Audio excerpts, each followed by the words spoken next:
Story zone, তোমার অনুভূতিদের খুঁজে নাও এখানেই। একসময় মেয়েটা কঠিনভাবে মানসিক সমস্যার শিকার হয়ে যায়। আমার কাছে এলো। প্রথম দিন আমি তাকে কিছু মেডিসিন সাজেস্ট করি আর তাকে কাউন্সিলিং করাতে বলি। মেয়েটা চলে যায়। তারপর আরও একবার মেয়েটা এসেছিল। তারপর শুনলাম মেয়েটা আত্মহত্যা করেছে। সেদিন নিজেকে খুব ব্যর্থ মনে হয়েছিল। একজন মানুষ ঠিক কতটা মানসিকভাবে বিপর্যস্ত হয়ে মৃত্যুকে বেছে নেয়। আর তার চেয়েও বেশি কষ্ট হচ্ছিল এই ভেবে যে সে আমার কাছে সাহায্যের আশা করে এসেছিল, কিন্তু আমি তা করতে পারিনি, আমি ব্যর্থ হয়েছি। মেয়েটার মৃত্যু আমায় এতটা আঘাত করেছিল যে তারপর আমি প্রথমবারের মতো ডিপ্রেশনে ভুগি। বিয়ে নামক ব্যাপারটাতে কেমন একটা অনীহা চলে এসেছিল।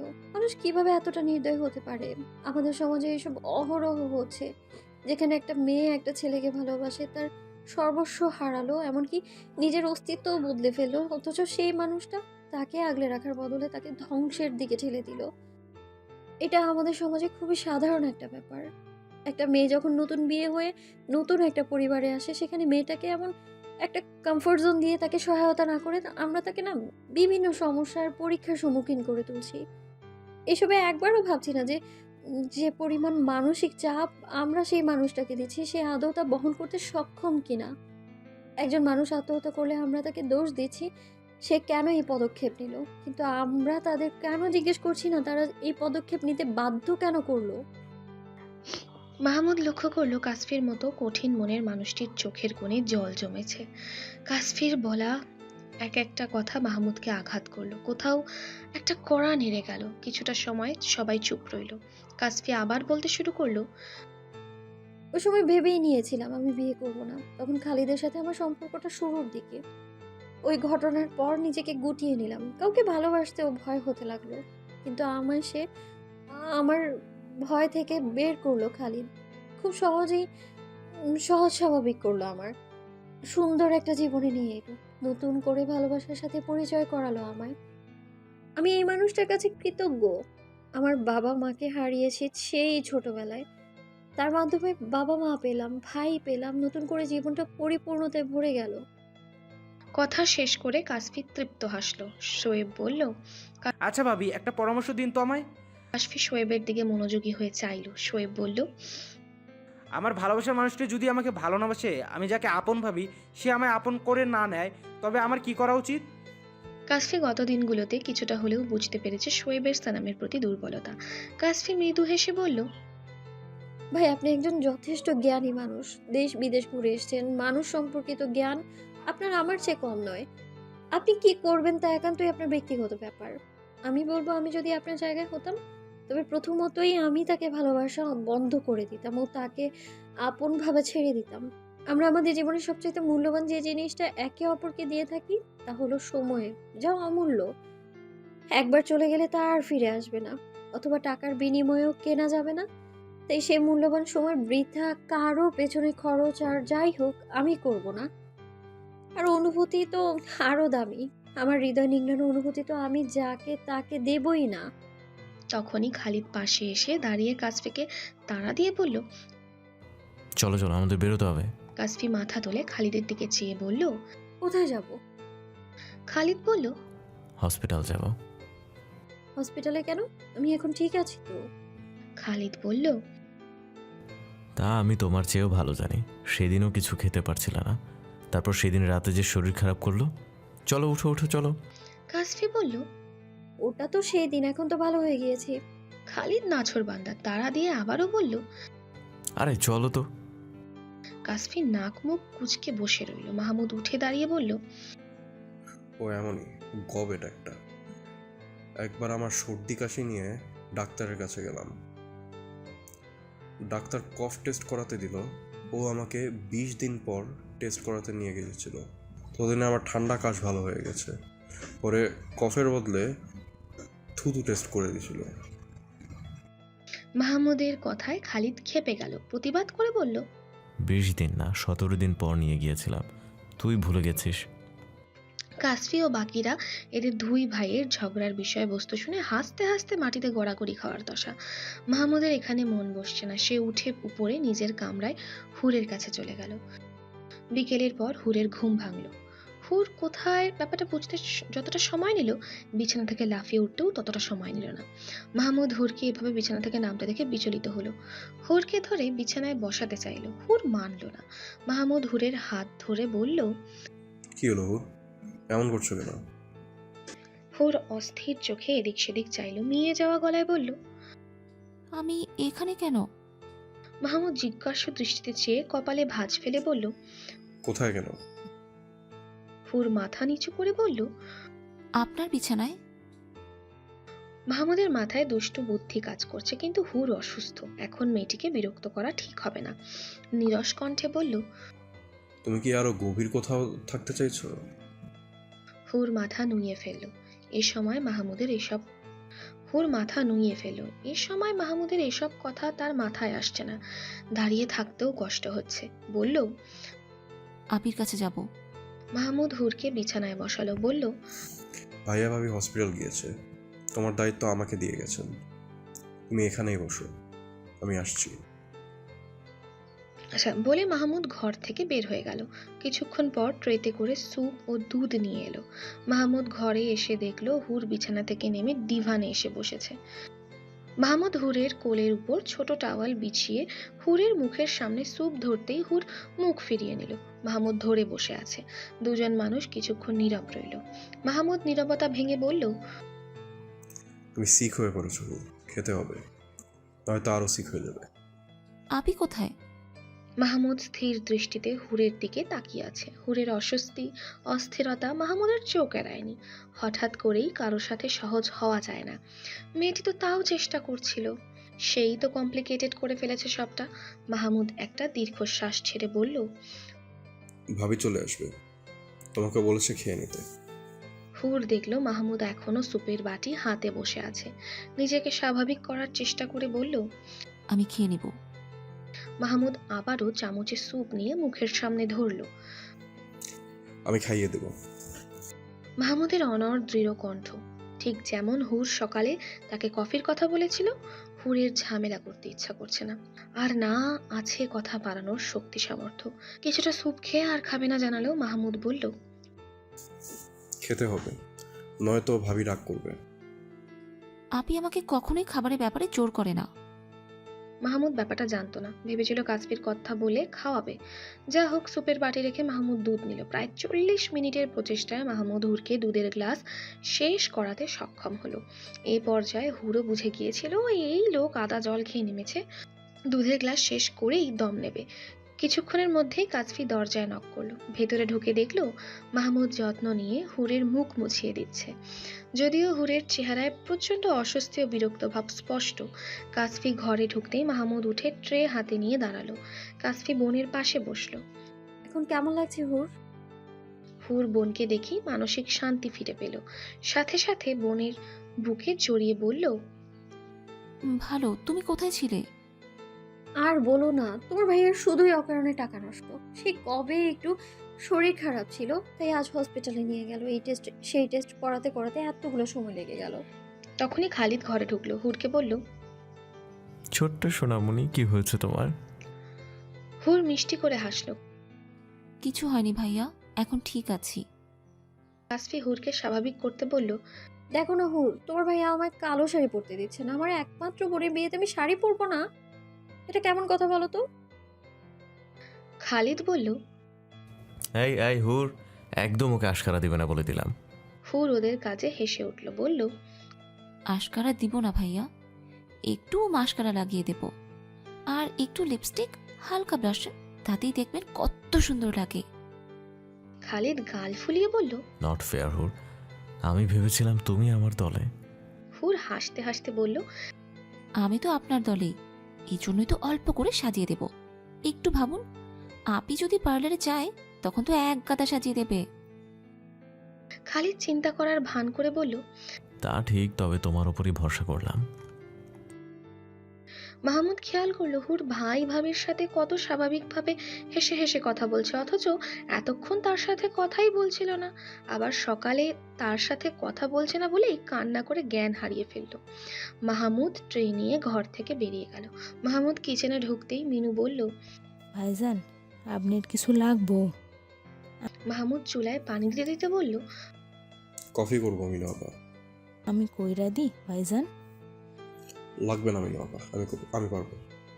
মাহমুদ যখন কফি করে থার্মাস ফ্লাক্সে নিচ্ছিল তখন কাসফি কিচেনে এলো। মাহমুদকে লক্ষ্য করে বলল, আপনি কেন কষ্ট করলেন ভাইয়া, আমায় বলতেন আমিই করে দিতাম। মাহমুদ তার এক গালে টোল পড়া হাসিটা হেসে বলল, কষ্ট কিসের ভাবি? আমি জাপান থেকে নিজের সব কাজ করি, আমার অভ্যাস আছে। সেখানে কেউ নেই ভাইয়া, তাই করতে হয়। মাহমুদ আবারও হাসলো, বলল, তা নয়, প্রথমে খারাপ লাগলেও এখন নিজের কাজ নিজে করে তৃপ্তি পাই, ভালো লাগে। কাসফি আর কথা বাড়ালো না। মাহমুদ চলে যাচ্ছিল, কাসফি পেছন থেকে বলল, থ্যাঙ্কস ভাইয়া। মাহমুদ ফিরে তাকিয়ে বলল, কেন? পুরো খেয়াল রাখার জন্যে। মাহমুদকে চুপ থাকতে দেখে কাসফি বলল, মিনু বলল আপনি নিজ হাতে স্যুপ করেছেন, দুধ গরম করেছেন। দায়িত্ব বলবো না, দায়িত্ব একসময় বোঝা মনে হয়, তাই এটা আমার জন্য কিছু। মাহমুদের কথায় কাসফি পরিতৃপ্ত হাসলো। মাহমুদ সিঁড়ি বেয়ে উপরে উঠে গেল। আজ সারাদিন হুরের টেনশনে সিগারেট খাওয়া হয়নি, এখন একটা সিগারেট না খেলেই নয়। মাহমুদ ঘরে ঢুকতেই হুর উঠে দাঁড়ালো। মাহমুদ হুরের দিকে একবার তাকিয়ে বলল, কোথায় যাচ্ছ? হুর মাথা নিচু করে বলল, বাইরে। মাহমুদ বারান্দায় দরজায় দাঁড়িয়ে সিগারেট ধরাতে ধরাতে বলল, কেন? হুর চুপ করে রইল। সিগারেটের গন্ধ নাকে লাগতেই হুর কাশতে শুরু করলো, কাশি থামছে না। হুরের নাক মুখ লাল হয়ে গেছে। মাহমুদ এগিয়ে এসে হুরকে ধরতে চাইল, হুর দুপা পিছিয়ে গেল। মাহমুদ হুরের এরূপ আচরণে বিরক্ত হলো, বলল, কি হলো হুর, এমন করছো কেন? বলেই জোর করেই হুরের হাত ধরলো। হুর মাহমুদের হাতের দিকে ইশারায় বুঝালো। মাহমুদ নিজের হাতের সিগারেটে চোখ পড়তেই আকদের দিনের কথা মনে পড়ে গেল। খালিদ বলেছিল হুর সিগারেট সহ্য করতে পারে না। মাহমুদ দ্রুত হাতের সিগারেট ফেলে দিল, হুরের দিকে পানি এগিয়ে দিল। হুর অল্প পানি খেয়ে ডিভানে বসে পড়ল। মাহমুদ ওয়াশরুমে ঢুকে ফ্রেশ হয়ে কাপড় বদলে ফেলল। বেরিয়ে এসে দেখল হুরের কাশি কিছুটা কমেছে। মাহমুদ হুরের পাশে বসতেই হুর লাফিয়ে উঠে দাঁড়িয়ে পড়ল। মাহমুদ অবাক হয়ে বলল, সিগারেট ফেলে দিয়েছি তো, ফ্রেশ হয়ে কাপড়ও বদলেছি। হুর কি বলবে বুঝতে পারছে না। লোকটা হঠাৎ অন্যরকম আচরণ করছে, এর কারণ কি? আপি কি কিছু বলেছে, নাকি অসুস্থ হয়েছে বলে মানবতা দেখাচ্ছে? এটা হতে পারে। হুর ধীর স্বরে বলল, আমার মোবাইলটা বোধহয় নিচের রুমে রয়ে গেছে। মাহমুদ উঠে দাঁড়িয়ে বলল, আমি নিয়ে আসছি, তুমি বসো। মাহমুদ রুম থেকে বেরিয়েই জাহানারা ও মিনুর দেখা পেল। মাহমুদ মিনুকে বলল, মিনু আপা, তোমার ছোট ভাবির মোবাইলটা এনে দাও তো, নিচের রুমে নাকি আছে।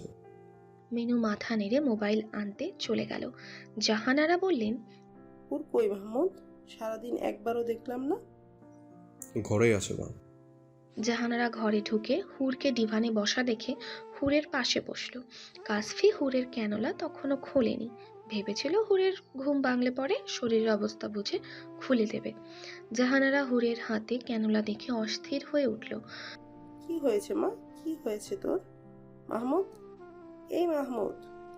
মাহমুদ মায়ের হঠাৎ হাতটাকে বিচলিত হয়ে তাড়াতাড়ি ঘরে ঢুকলো। হুরের আবার কিছু হয়নি তো? মাহমুদ ঘরে ঢুকতেই দেখলো হুর জাহানারাকে জড়িয়ে ধরে বসে আছে। কিছু হয়নি, এই দেখুন মা, আমি ঠিক আছি। আস্তে আস্তে বলছে। মাহমুদকে জাহানারা বলল, ওর কি হয়েছে মাহমুদ, কি হলো বলছিস না কেন? মাহমুদের অপরাধ বোধ হচ্ছে, বলল, বিবি ফল করেছিল মা, অজ্ঞান হয়ে পড়েছিল, তাই ভাবি গ্লুকোজ দিয়েছিল, চিন্তার কিছু নেই। জাহানারা রেগে গেলেন, ধমকে উঠে বলল, ও অসুস্থ আমাকে জানাসনি কেন? বেয়াদব কোথাকার, ওকে এখানে একা রেখে আবার গোপনে ট্রিটমেন্ট করছিস। আর বৌমাই বা কেন আমাকে জানালো না? আমি যদি ওকে দেখতে না আসতাম তবে তো জানতামই না। মাহমুদ অনুতপ্ত কণ্ঠে বলল, ভাবির কোনো দোষ নেই মা, আমি নিষেধ করেছি। জাহানারা হুরকে বলল, এখানে বসে আছিস কেন মা, বিছানায় গিয়ে শুয়ে আরাম কর। পরে শুভ মা, সারাদিনই শুয়েছিলাম, ভালো লাগছে না আর। কিছু বানিয়ে আনবো? কি খেতে ইচ্ছে করছে বল, আমি করে আনি। না মা, মাত্রই খেয়েছি, এখন আর কিছু খেতে ইচ্ছে করছে না। জাহানারা হুরের পাশে আরো কিছুটা সময় বসে রইল। বেরিয়ে যেতেই মাহমুদ এসে পাশে বসলো। হুরের মোবাইল এগিয়ে দিতেই হুর মোবাইল নিয়ে উঠে দাঁড়ালো। মাহমুদ হুরের দিকে তাকিয়ে বলল। দাঁড়ালে কেন? হুর মিনমিন করে বলল। নিচে যাব। নিচে কেন? হুর কিছু বলতে পারল না। মাহমুদ বুঝে নিল হুর তার কাছে থাকতে চাইছে না। মাহমুদ হুরের হাত টেনে কাছে বসালো, ভনিতাহীন বলল। পালাতে চাইছো? হ্যালো ডিয়ার লিসেনার্স, আপনারা শুনছেন স্টোরিজ অন প্রেজেন্স ধারাবাহিক পর্ব গল্প। আমাদের সামগ্রিক প্রচেষ্টাকে উৎসাহিত করতে লাইক অ্যান্ড কমেন্ট করতে ভুলবেন না। Thank you. হুর চুপ করে মাথা নিচু করে আছে। মাহমুদ আবার বলল। তুমি সিক, এখন কোথাও যাওয়া চলবে না। এবার হুর মুখ খুলল, জোরালো কণ্ঠে বলল। আমার খেয়াল আমি নিজেই রাখতে পারবো। আর তাছাড়াও আমার বোন তো আছে, আপনাকে ভাবতে হবে না। আমি কারো জীবনে অযাচিত হয়ে থাকতে চাই না। হুরের কাট কাট কণ্ঠে বলা কথাগুলো শুনেও মাহমুদের মাঝে কোনো ভাবাবেগ দেখা গেল না। স্থির শান্ত মুখাবয়ব। মাহমুদের এই শীতল আচরণ হুরকে আরও উত্তেজিত করলেও মাহমুদ মাথা ঠান্ডা করে বলল। তাহলে কি করতে চাও?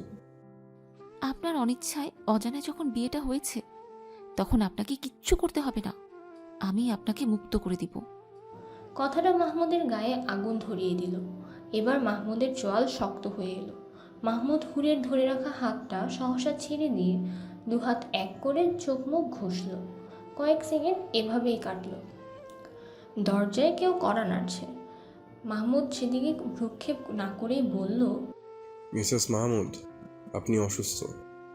আগে সুস্থ হন, এসব বিষয়ে পরেও কথা বলা যাবে। হুরের বোধহয় মাহমুদের উত্তর পছন্দ হলো না। সে কঠিন কণ্ঠে বলল।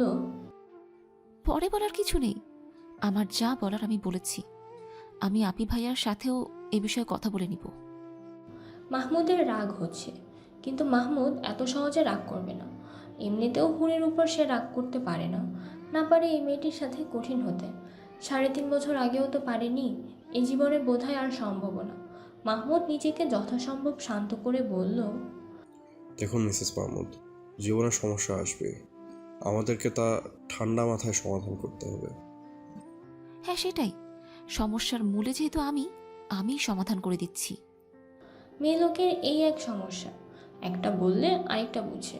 মাহমুদ এবার চিবিয়ে চিবিয়ে বলল। আমি আমার এই সমস্যা নিয়েই জীবন পার করে দিতে চাই। হুরের রাগ হলো। সে কি এমনই অবহেলিত হয়ে থাকবে নাকি? এ কথার মানে কি? দরজায় আবারও নখ হতেই মাহমুদ তার সকল রাগ দরজায় দাঁড়ানো ব্যক্তিটির উপর ঢেলে দিয়ে গর্জন করে বলল। ভেতরে এসো। মাহমুদ বারবারই গাম্ভীর্য প্রকৃতির মানুষ, সহজে রাগ করে না। তাই মাহমুদের রাগে সবাই ভীত হয়ে পড়ে। মিনু কম্পিত পায়ে ঘরে ঢুকলো, ভীতু কণ্ঠে বলল। আম্মা আপনাকে খাইতে ডাকে। মাহমুদের খুব ইচ্ছে করছে মিনুকে ইচ্ছে মতো ঝাড়তে। মাহমুদ বুঝতে পারছে না এরা সারাক্ষণই খাওয়ার জন্য ডাকাডাকি করে কেন। এদের কি আর কোনো কাজ নেই? খাবে না, যাও। মিনু গেল না, দাঁড়িয়ে রইল। মাহমুদ মিনুর দিকে বিরক্ত ভরে চাইতেই মিনু আমতা আমতা করে বলল। আম্মা ছোট ভাইবির জন্য রান্না করতেছে। মাহমুদের মাথায় এলো হুর অসুস্থ, খাওয়া দাওয়া দরকার। রাগের মাথায় ব্যাপারটা ভুলেই গিয়েছিল। মাহমুদ বলল। ওর খাবারটা এখানে দিয়ে যাও। হুর পাশ থেকে উঠে বলল। তার প্রয়োজন নেই, আমি নিচে যাব। মাহমুদ মিনুর দিকে তাকিয়ে বলল। যা বলেছি তা করো। মিনু চলে গেল। মাহমুদ হুরের দিকে তাকিয়ে শীতল কণ্ঠে বলল। মিসেস মাহমুদ, আপনি ফ্রেশ হয়ে নিন। আমি বিকেল থেকেই গিজার চালু করে রেখেছি। একটা হট শাওয়ার নিয়ে আপনার ভালো লাগবে। আমি কাপড় বের করে দিচ্ছি, চলুন। হুরের ছোট্ট মস্তিষ্ক লোকটির আচরণ বুঝতে অক্ষম। হুর ঝাঝালো গলায় বলল। আপনি বারবার মিসেস মাহমুদ এসব কেন করছেন? মাহমুদ শান্ত ভঙ্গিতে জিজ্ঞেস করল। করলে কি সমস্যা? মিসেস মাহমুদ বলবেন না। মাহমুদ এক ভ্রু উঁচু করে জিজ্ঞেস করল। আপনি মিসেস মাহমুদ নন? হুর চুপ হয়ে গেল। মাহমুদ শান্ত দৃষ্টিতে হুরের দিকে চেয়ে আছে। মাহমুদ এগিয়ে এসে হুরকে বসা থেকে হাত ধরে টেনে তুলল। হুর হাত ছাড়াবার চেষ্টায় ব্যর্থ হলেও চেষ্টা জারি রাখল। মাহমুদ শীতল গলায় বলল, চলো তোমাকে ফ্রেশ করিয়ে দিচ্ছি। হুর চোখ বড় বড় করে চাইল। মাহমুদ কথাটা আনমনেই বলেছিল। এখন হুরের তাকানোর ভঙ্গিতে মাথায় দুষ্টুমি চেপে বসল। হুর হাত ছাড়াবার চেষ্টা করে দূরে সরে দাঁড়ালো। বলল, আমি ফ্রেশ হব না। তোমাকে হতে হবে না, বললাম তো, আমি করিয়ে দিচ্ছি। বলে আবারও হুরের দিকে এগুতে এগুতে হুর নিজেই ওয়াশরুমে ঢুকে গেল। মাহমুদ ঘরময় পায়চারি করছে। কেন যেন একটা অজানা ভয় ভেতরে জেঁকে বসেছে। অস্থিরতা বাড়ছে। মেয়েটি কখনোই তাকে বুঝে না। আচ্ছা, মেয়েরা না প্রেমিকের মুখ দেখেই মনের সব বুঝে নেয়? বউ হয়েও মেয়েটা তাকে কি একটা পেরেশানিতে রাখছে। মাহমুদ ভেবে নিল আরও শিথিল হবে, আরও প্যাম্পার করবে তার এই তোতা পাখিটাকে। মিনু খাবার দিয়ে গেল। কিছুক্ষণ পর হুর ভেজা চুলে তোয়ালে পেঁচিয়ে বের হলো। ল্যাভেন্ডার কালারের একটা হাঁটু অবধি কামিজ পরেছে। ফর্সা ত্বকে এত মানিয়েছে। তার উপর চেহারায় জমে থাকা বিন্দু বিন্দু জল যেন শিশির ভেজা সদ্য ফোটা গোলাপ। মাহমুদ মুগ্ধ দৃষ্টিতে তাকিয়ে রইল। হুর তোয়ালে খুলে মাথায় ওড়না দিল। মাহমুদের সামনে এসে দাঁড়াতেই মাহমুদ বলল, এসো খাবে। হুরকে কিছু বলার সুযোগ না দিয়েই প্লেটের ভাত মাখতে ব্যস্ত হলো। হুরের আচরণও আগের চেয়ে কিছুটা শিথিল হয়েছে। হুর বলল, আমি খেয়ে নিব। মাহমুদ উত্তর দিল না। খাবার মেখে হুরের সামনে ধরল। হুর মাহমুদের দিকে তাকিয়ে আছে। দুজনের চোখে চোখেই বলা হলো কত না বলা কথা। হুর চোখ নামিয়ে নিল। কিছু বলতে উদ্ধত হতেই মাহমুদ বলল, আগে খাবে, পরে সব কথা। হুর কিছুটা খেয়েই আর খেতে চাইল না। মাহমুদ হুরকে খেতে জোর করলেও কাজ হলো না। এবার মাহমুদ হুরের অবশিষ্ট খাবার খাওয়া শুরু করলো। হুর কিছুটা অবাক হয়ে বলল, এটা খাচ্ছেন কেন? আমি অপচয় পছন্দ করি না, আপনি খুব অপচয় করেন। কারণে অকারণে জিনিসপত্র নষ্ট করেন। সেদিন হেডফোনটা নষ্ট করলেন। 5,500 ইয়েনে কিনেছিলাম, যা বাংলা টাকায় প্রায় 4,000-এর উপরে। আমি অনেক কষ্ট করে টাকা উপার্জন করি। এই টাকা আপনার কাছে সামান্য হলেও আমার কাছে অনেক কিছু, কিন্তু আপনি আমার কষ্ট বুঝবেন না। আপনি সোনার চামচ মুখে নিয়ে জন্মেছেন। দাদা পরদাদার জমিদারি ও বাবার পৈতৃক অঢেল সম্পদে আপনার বেড়ে ওঠা। তাই কোনো কিছুর মূল্যায়ন করেন না। যেমন আমার জীবনটাকেও দাদার জমিদারি ভেবেছেন। ইচ্ছা হলো বিয়ে করলেন, ইচ্ছা হলো ছেড়ে দিলেন। মাহমুদের খোঁচা দেওয়া কথা হুরের বুঝতে অসুবিধা হয়নি। কি অসভ্য লোক রে বাবা, কথায় কথায় খোঁটা দিয়ে ফেলল। এক কথায় কয়টা ব্যাপারে ইঙ্গিত করে গেল। আর হেডফোন সে ভাগিয়েছে তাও জেনে নিয়েছে। হুরের রাগ উঠে গেল। রাগী গলায় বলল, দেখুন। মাহমুদ আর কিছু বলতে না দিয়ে বলবো, দেখতে তো চাই, কিন্তু খাওয়াটা শেষ করে নিই। মাহমুদের হঠাৎ এমন বেফাস কথায় হুর বিব্রত বোধ করল। আপনি খুব বাজে কথা বলছেন। মাহমুদ মুখের ভাব এমন করলো যেন নাদান বাচ্চা। বলল, ও আল্লাহ, আমার কি দোষ? আপনি তো দেখাতে চাইলেন। হুর এবার রেগে গেল। বলল, ছি, এগুলো কি ধরনের অসভ্যতা? মাহমুদ খাওয়া শেষ করে হাত ধুয়ে এলো। হঠাৎই হুরের পাশে বসে হুরকে টেনে নিয়ে এলো নিজে, কোমর জড়িয়ে ধরে আরেক হাতে গাল চেপে ধরে বলল, কি ধরনের অসভ্য হলে খুশি হবে, সে ধরনেরই হচ্ছি। হুর মাহমুদের করা হঠাৎ এমন আচরণে ভরকে গেল। চোখ পিটপিট করে কিছু বলতে চেয়েও মাহমুদের গাল চেপে ধরায় বলতে পারল না। মাহমুদ এবার জোরালো গলায় বলল, তোমার কি মনে হয় মাহমুদ ঘাস খায়? হুর উত্তর দিতে পারল না। মাহমুদ ধমকে উঠে বলল, তাকাও আমার দিকে। কিন্তু হুর মাহমুদের দিকে তাকাতে পারছে না। মাহমুদের করা এই অস্বাভাবিক আক্রমণ হুরের কাছে একেবারেই অপ্রত্যাশিত। মেয়েটা ভয়ে চোখ বুজে রেখেছে। বিস্ময় অস্থিরতায় হাঁসফাঁস করে উঠছে বারবার। মাহমুদ আবারও বলল, দেখো তো আমার চেহারায় কোথাও বেকুব লেখা আছে কিনা। তোমার কি মনে হয় তুমি আমাকে এমন করে বিয়ে করে নিলে আর আমি করে ফেললাম? এত ছাগল আমি? আমাকে কেউ না জানালেও আমি খুব ভালো করেই জানতাম আপনি আমার বউ। মাহমুদ ওয়ান্স মিন্স ওয়ান্স, ওকে? তারপর থেমে আবারও বলল, মাহমুদ এটা সেদিনই ঠিক করেছিল যেদিন সে আপনাকে আনতে চিটাগং গিয়েছিল। আমার ভাই তার বিয়ের দিন আমার ভাবির আগে আপনাকে গাড়িতে বসিয়েছিল। গত 3 বছর আমার মা আপনাকে লেলে পেলে বড় করেছে। আমার ভাই ভাবি যত্ন করে আগলে রেখেছে। আমার ভাই বন্ধুরা ছায়ার মতো আশেপাশে থেকেছে, পাহারা দিয়ে রেখেছে। কেন জানেন? কারণ তারা সবাই জানতো আপনি আমার মামানত। কথাটা নিজেকেও খুব ভালোভাবে বুঝিয়ে নিন। আমাকে কেউ জানাক আর না জানাক, আপনার কি মনে হয় ঘড়ি হাতে পড়ে তার মেয়েকে বিয়ে করতে যাব আর এটুকুও বুঝবো না? কিন্তু আমার তোতা পাখিটাকে এত টুকুর টুকুর কথা বলা কে শেখালো তা বুঝলাম না। আগে তো কথাই বলতো না, এখন তো রীতিমতো ঝগড়াও শিখে গেছে। মাহমুদের ভয়েস টোন ও সম্বোধনের প্রতিনিয়ত বদল ও তার বলা প্রতিটা কথা হুরের মাথার উপর দিয়ে যাচ্ছে। তার আচরণ বলে দিচ্ছে মাহমুদ ভেতর থেকে কতটা রাগান্বিত হয়ে আছে। হুর এবার কেঁদে ফেলল। হুরের কান্নায় মাহমুদের ভেতর উৎকণ্ঠা কাজ করছে। মুহূর্তেই সকল রাগ উবে গেল। মাহমুদ হুরের গাল ছেড়ে দিল। হুরের ফর্সা গাল এটুকু চেপে রাখতেই লাল হয়ে গেছে। মাহমুদ আলতো হাতে ছুঁয়ে দিয়ে অস্থির হয়ে বলল, সরি তোতা পাখি, আমি অনেক সরি, আমি ব্যথা দিতে চাইনি। হুর ফুপিয়ে কাঁদছে। কাঁদতে কাঁদতে বলল, আপনি যদি জানতেনই তবে আমার সাথে এই কটা দিন এমন কেন করেছেন? মাহমুদের কষ্ট হচ্ছে। মাহমুদ তো হুরকে কষ্ট দিতে চায় না, বরং অনেক অনেক আদর সোহাগে ভরিয়ে রাখতে চায়।